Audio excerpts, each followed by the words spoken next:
तो भाई लोग, आज हम बात करने वाले हैं लोकिज्म के चैप्टर नंबर 251 के बारे में। और अगर आप चैनल पे पहली बार आए हो तो चैनल को सब्सक्राइब और वीडियो को लाइक जरूर से कर देना, ताकि आगे आने वाली वीडियोस आप मिस ना कर सको। तो पिछले एपिसोड के लास्ट में हमने देखा था जो हमारी क्रिस्टल होती है वो अपनी सुंदर वाली बॉडी में गलती से स्कूल आ जाती है और वो सबको बहाना बनाती है कि दूसरी वाली क्रिस्टल बीमार है, इसलिए ये उसकी जगह पे आई है। जैक कहता है, क्या क्रिस्टल बीमार है और तुम उसकी जगह पे यहाँ पे क्लास देने आई हो? क्रिस्टल कहती है, हाँ वो मैं उसकी जगह क्लास देने। और क्रिस्टल अपने मन में सोच रही होती है, आखिर मैं अब क्या करूँ, ये लोग मेरी बातों पे यकीन नहीं करेंगे। इसके बाद जैक कहता है, यहाँ पे हर कोई किसी की जगह पे स्कूल आ रहा है, क्या ये कोई सच में स्कूल है? ओए सुअर, ये लड़की भी तेरी तरह यहाँ पे गलती से स्कूल आ गई है। मोटा वाला डैनियल कहता है, हाँ मुझे भी ऐसा ही लगता है। और क्रिस्टल हैरान होकर अपने मन में कहती है, क्या इनको मेरी बातों में यकीन आ गया? इसके बाद क्रिस्टल थोड़े से और बहाने बनाने लगती है। क्रिस्टल कहती है,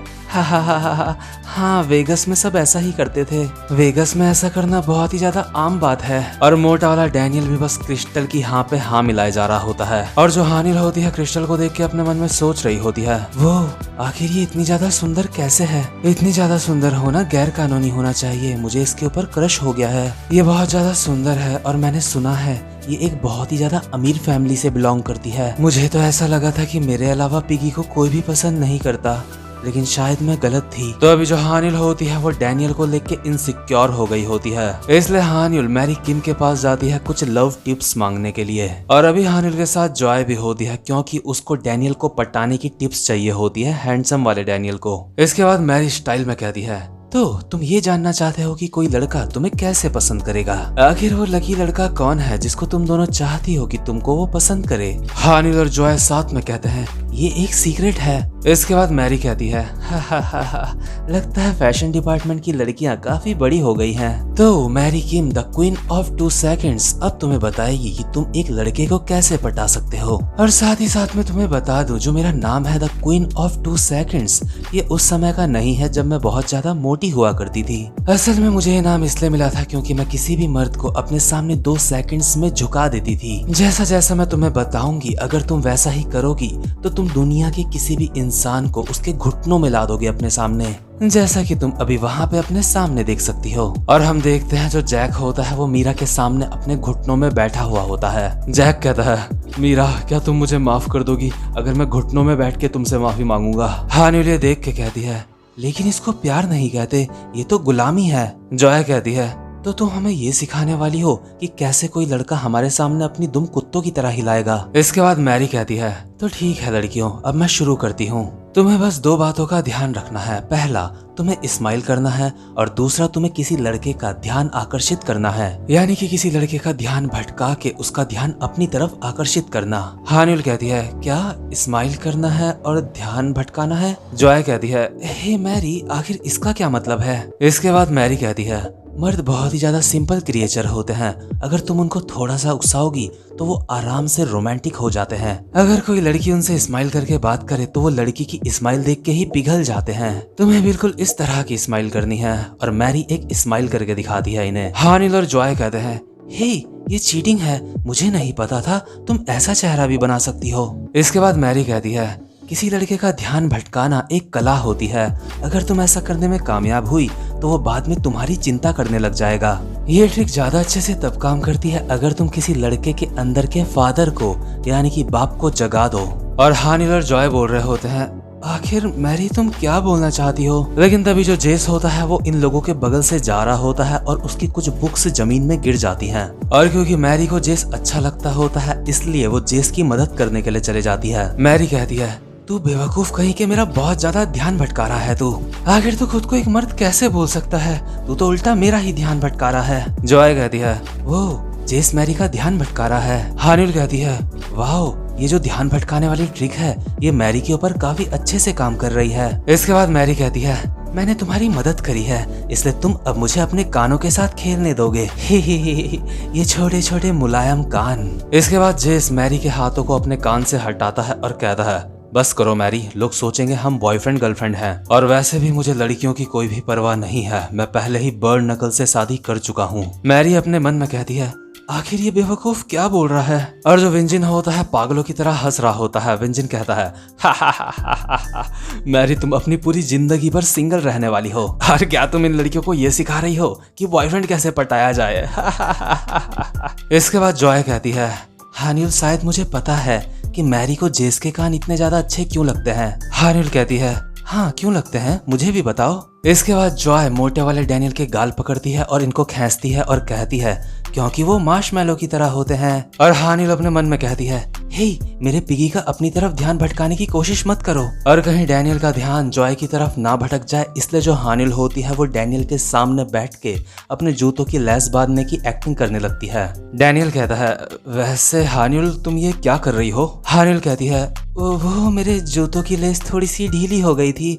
वैसे तुम क्या सोच रहे थे पिगी, क्या मैंने तुम्हारा ध्यान अपनी तरफ आकर्षित कर दिया। हानिल अपने मन में कहती है लगता है डैनियल के ऊपर ये ट्रिक काम कर रही है। लेकिन तभी क्रिस्टल हानिल को कहती है हे हानिल ये बहुत ही ज्यादा पुराना स्टाइल है, तुम सच में काफी ज्यादा ओल्ड फैशन हो। हानिल हैरान होकर अपने मन में सोचती है क्या ओल्ड फैशन, क्या क्रिस्टल को ये पता चल गया है कि मैं डैनियल का ध्यान अपनी तरफ आकर्षित करने की कोशिश कर रही हूँ। लेकिन तभी जो क्रिस्टल होती है हानिल के जूतों की लेस बांधने लगती है और कहती है मैं शू लेसेस बांधने में काफी ज्यादा अच्छी हूँ, मैं आज तुम्हें एक नया तरीका सिखाती हूँ। देखो तुम्हें पहले इसे इस तरह से करना है और उसके बाद ऐसे। हानिल अपने मन में कहती है क्या ये इस बारे में बात कर रही थी, मैं जानती हूँ ये एक अच्छी लड़की है लेकिन इसको इस तरह से किसी बात को नहीं कहना चाहिए था, मैं तो कुछ और ही समझ रही थी। लेकिन तभी जो हमारी जॉय होती है वो डैनियल के पास आती है और कहती है हे मार्शमैलो क्या तुम सच में डैनियल के साथ रहते हो, वैसे तुम किस जगह पे रहते हो, क्या मैं भी तुम्हारे घर में आ सकती हूँ। डैनियल कहता है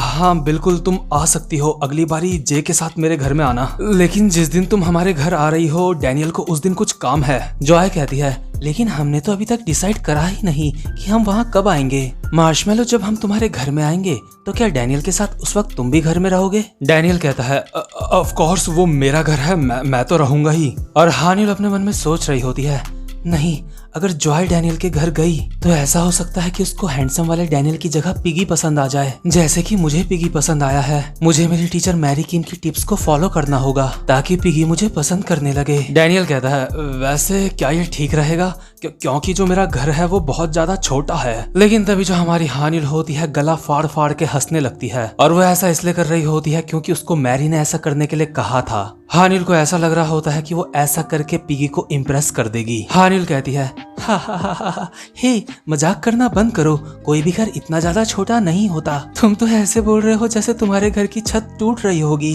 तुम तो अब ये भी बोल दोगे कि बारिश के टाइम पे तुम्हारे घर के अंदर पानी घुस आता है और तुम्हारा घर एक वाटर पार्क बन जाता है।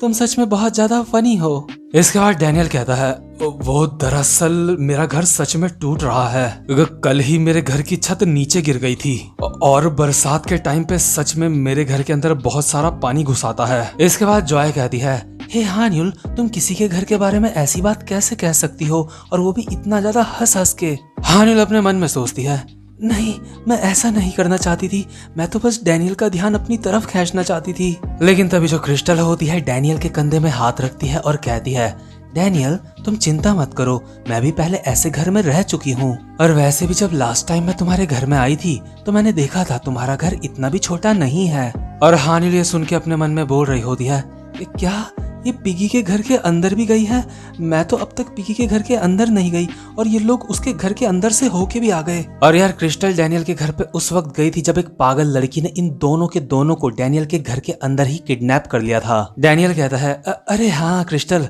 उस वक्त तुम मेरे घर आई थी। क्रिस्टल कहती है हाँ मैं उस वक्त आई थी तुम्हारे घर में, हा हा हा हा हा। लेकिन हानिल को तो ऐसा लग रहा होता है जैसे ये इनका कोई सीक्रेट है। और जिस वक्त डैनियल और क्रिस्टल किडनैप हो गए थे ये हादसा इतना ज्यादा अजीब था इसलिए डैनियल और क्रिस्टल सबके सामने ये हादसा भी बता भी नहीं रहे होते हैं, जिस वजह से अभी हानिल थोड़ा सा इनसिक्योर फील कर रही होती है। इसके बाद सीन शिफ्ट होता है और हम देखते हैं कैफेटेरिया का सीन। अभी जो यहाँ पे डैनियल होता है क्रिस्टल और हानिल के साथ बैठ के खाना खा रहा होता है और उसके पीछे से जो जॉय होती है वो डैनियल के गाल खींच रही होती है और अगल बगल के स्टूडेंट्स आपस में बात कर रहे होते हैं। हे जरा वहाँ देखो, मुझे अपनी आंखों के ऊपर यकीन नहीं हो रहा है कि क्या ये सच में हो रहा है। वो सुंदर सुंदर लड़कियां उस मोटे के साथ बैठी हैं। और अभी जो हमारा वास्को होता है डैनियल को देख के एक कोने में बैठ के रो रहा होता है, क्योंकि जिस तरह से डैनियल को भी लड़कियों ने घेर रखा होता है ऐसा वास्को के साथ कभी भी नहीं होता। जेस कहता है वास्को भाई, क्या तुम ठीक हो? और वहीं दूसरी तरफ हम देखते हैं मैरी किम को, जो अभी एक बुक बेच रही होती है जिसमें ये लिखा होता है कि कैसे तुम अपनी पसंद की लड़की को पटा सकते हो। और आर्किटेक्चर डिपार्टमेंट के सारे हफ्सी जैसे कि 7 मिनिस्टर्स इस बुक को मैरी किम से खरीद रहे होते हैं। मैरी किम कहती है, क्या तुम्हें भी डैनियल की तरह लड़कियों से घिरा हुआ रहना है तो इस बुक को खरीदो। और 7 मिनिस्टर्स अपना बड़ा सा मुंह खोल के बोल रहे होते हैं, हे मुझे एक चाहिए। लेकिन विंजिन बेचारा सबको वार्निंग देने की कोशिश कर रहा होता है। विंजिन कहता है, अबे बेवकूफो, उसका अपनी जिंदगी में कोई बॉयफ्रेंड नहीं था, वो तुम्हें कैसे सिखाएगी कुछ। लेकिन अब भी अगल बगल के बंदे बोले जा रहे होते हैं, हे मैरी, क्या तुम क्रेडिट कार्ड एक्सेप्ट करती हो? तो खैर इसके बाद जो क्रिस्टल होती है वो डैनियल को कहती है, हे डैनियल, मुझे माफ करना, जब तुम अपने घर में गए थे तो उस समय मैंने वहां पे आके तुमसे बहुत ही बुरा बर्ताव करा था। मैंने सच में तुम्हारी सिचुएशन के बारे में कुछ भी नहीं सोचा। और यार जो क्रिस्टल होती है उस वक्त उसने डैनियल के वहां पे जाके रैपट मारा होता है। और क्रिस्टल ने ऐसा इसलिए करा होता है क्योंकि क्रिस्टल के खुद के पास 2 बॉडीज होती है और क्रिस्टल के साथ भी किसी ने ऐसा ही करा था, यानी कि उसको रैपट मारा था, या फिर कहें शायद थोड़ा सा डराया था, जिस वजह से जो हमारी मोटी वाली क्रिस्टल होती है अपनी सुंदर वाली बॉडी पे निर्भर रहना छोड़ देती है। तो जब सेम चीज ऐसी क्रिस्टल के साथ हुई थी तो क्रिस्टल को इससे फायदा हुआ था और यही चीज इसीलिए उसने डैनियल के साथ करी थी। लेकिन क्रिस्टल को भी ऐसा लग रहा होता है कि उसके पास तो 2 बॉडीज है लेकिन डैनियल के पास 2 बॉडीज नहीं है और इसलिए क्रिस्टल को डैनियल के साथ ऐसा नहीं करना चाहिए था। इसके बाद क्रिस्टल डैनियल को कहती है, मुझे माफ करना, हम दोनों की जिंदगी एक जैसी नहीं है। मैंने ये फैसला खुद कर लिया कि तुम्हारे लिए क्या सही होगा और क्या गलत होगा। लेकिन तभी डैनियल कहता है, नहीं, तुम्हारा बहुत बहुत शुक्रिया क्रिस्टल, ऐसी बहुत सारी चीजें हैं जिसके लिए मैं तुम्हारा धन्यवाद करना चाहता हूँ। अगर उस दिन तुम मेरे थप्पड़ नहीं मारती तो शायद आज मैं खुद को नहीं बदल पाता। और डैनियल अपने मन में सोच रहा होता है, अगर क्रिस्टल मेरे साथ उस दिन ऐसा ना करती तो मैं हानियुल को ना बचा पाता। इसके बाद डैनियल हानियुल को कहता है, हे हानियुल। लेकिन हानियुल अभी अपनी जगह पे नहीं होती। डैनियल अपने मन में सोचता है, आखिर वो कहाँ गई? और अभी हम देखते हैं जो हमारी हानियुल होती है वो साइड में अकेले खड़ी होती है और वो अभी काफी ज्यादा उदास लग रही होती है। हानियुल को ऐसा लग रहा होता है कि क्रिस्टल और डैनियल के बीच में कोई सीक्रेट है और वो दोनों अभी एक दूसरे से काफी ज्यादा हंस के बात कर रहे हैं, इसलिए हानियुल को उनके बीच में नहीं आना चाहिए। हानियुल बहुत ही उदास होके कैफेटेरिया से बाहर जा रही होती है, लेकिन तभी अचानक से हानियुल अपने जूतों की लेस की वजह से जमीन में गिर जाती है। लेकिन इससे पहले कि वो जमीन से टकराती हमारा मोटा वाला डैनियल हानियुल को पकड़ लेता है। हानियुल कहती है, पिगी, तुम्हारा बहुत बहुत शुक्रिया। इसके बाद जो डैनियल होता है वो हानियुल की खुली हुई जूतों की लेस को बांधता है। डैनियल लेस बांधते बांधते कहता है, लगता है एक नए तरीके से लेस बांधना ज्यादा अच्छा रहेगा। मुझे लगता है इस काम को हर कोई अपने अपने तरीके से करता है। हे हानियुल, कहीं मैंने कुछ ऐसा तो नहीं कर दिया जिस वजह से तुम उदास हो? मैं तुम्हें उदास नहीं देखना चाहता। और जो हानियुल होती है डैनियल की बात सुन के अभी काफी ज्यादा शर्मा जाती है। हानियुल कहती है, हे पिगी, मुझे लगता है इसको मुझे वैसा ही रखना चाहिए जैसा ये पहले रहती थी। और जो डैनियल होता है दोबारा से जो हानियुल की लेस होती है उनको वैसा ही बांध देता है जैसा हानियुल बांधा करती थी। डैनियल कहता है, जैसा तुम कहो हानियुल। और हानियुल अपने मन में बोल रही होती है, आखिर मैं अब क्या करूं?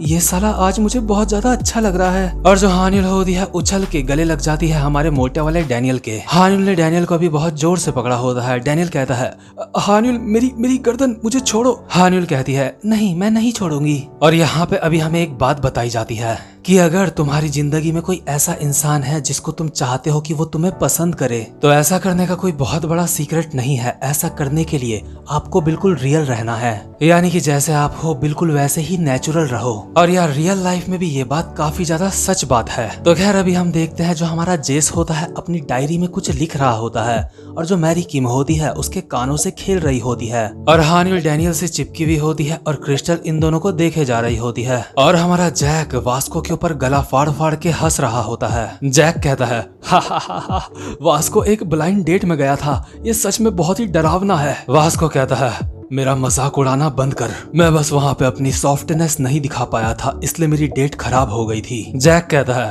अबे घोंचू, उस तरह से लड़की के बाल कौन पकड़ता है जैसे तूने पकड़े थे? तुझे पता है जब तू किसी लड़की के साथ रहता है तुझे ऐसे रहना चाहिए जैसे वो लड़की तेरी है। वास्को कहता है, हाँ मैंने तुझे देखा था, तू मीरा के सामने घुटने टेक के बैठा रहता है। और वास्को और जैक एक दूसरे से बहुत ही चिल्ला चिल्ला के बात कर रहे होते हैं और जो जॉय होती है अपने मन में सोच रही होती है, ये दोनों काफी ज्यादा शोर मचा रहे हैं, ये कैफेटेरिया है, ये इतना शोर क्यों मचा रहे हैं, क्या ये चुप नहीं हो सकते?